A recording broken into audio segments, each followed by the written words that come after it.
tour finally. It's been 2 weeks in foreign countries.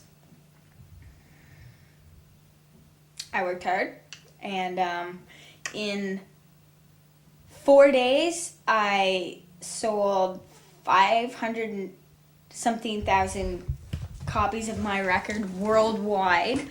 So all this, hard work paid off, and everybody's been working their butt off, and I'm really proud. And I'm really proud that I haven't freaked out and that I'm not about to die right now.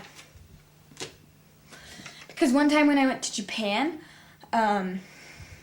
we were there for 2 weeks, I was there for 8 days. Who hate me and go, Avril makes me sick. She thinks she's punk, blah, blah, blah, blah, blah.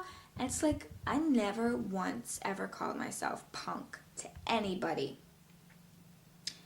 Maybe I have an attitude and I have a lot more edge to myself than a lot of other artists out there do. And media sees that and takes that and calls it punk. Because what punk is punk is a little delinquent. Punk is so much that, right now, at this moment, I'm not going to get into, but I'm not a punk rocker. I don't have punk music. Maybe I have some punk characteristics about me. Did I say that properly? Yeah. Yeah, maybe I have some punk characteristics about me, but I don't walk around calling myself punk. It's more punk to tell people you're not punk than to sit there and say that you are punk. And whatever. If you want to know what I think that I am, I think that I'm just a rock chick. And I like to rock out. I like to throw shit around. I like to go nuts. I like to lose myself on stage.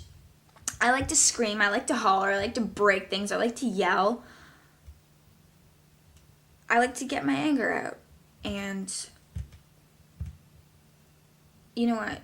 Everyone has their own opinion on everybody. But I'm not the one who went out there and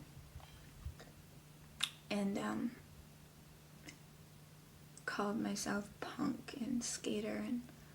And so many people look at that and read that and think, oh my God, she's so fake. And I totally understand why. Because if I saw Avril Lavigne's face everywhere and skater punk everywhere, I'd be like, she's so fake. She can't even skateboard. She's not punk. What are they talking about? I totally think that. So I understand where everybody comes from. But what everybody needs to understand is that's not me who did that. And that's why I'm going to sit here and ramble on, because I need people to understand that. I'm going to have people through this DVD get to know who I really am and how messed up this business is and what it feels like to be in my shoes. And I'm going to go through and, right now, I don't particularly like the image that's out there of me right now. It's too pop. Everything just blew up so fast. It's like the whole tie thing just became too much. Everybody just expected me to show up with spikes on my wrists and a tank top and a tie and stripes everywhere I went, and it started to make me mad because... Wasn't that your image? Wasn't that your idea at first? First of all, yeah, I was the one who came up with my own style. I pick my own clothes.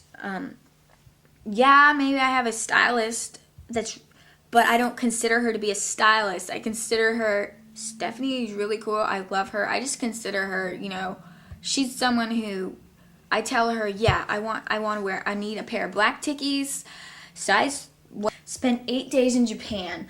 Literally every single morning, woke up, threw my clothes on, went upstairs to the hotel/conference room, and sat in a room and went back and forth between the two rooms doing all these interviews, all these photo shoots, TV, magazines, radio, and then I'd have a short break, go to my room, crash in my bed, order room service, go back up until about 8 o'clock at night, go back to my room stressed, and do it the next morning over and over and over and over and over. And all I can remember saying in all my interviews is, yeah, it's really great to be here. It's really great that I'm making it worldwide and that I've never been to this country and blah, blah, blah, blah, blah, blah, blah. And he's saying the same thing over and over and over, which I was really thankful for. But after, it was like, when someone asks you that question, it's like,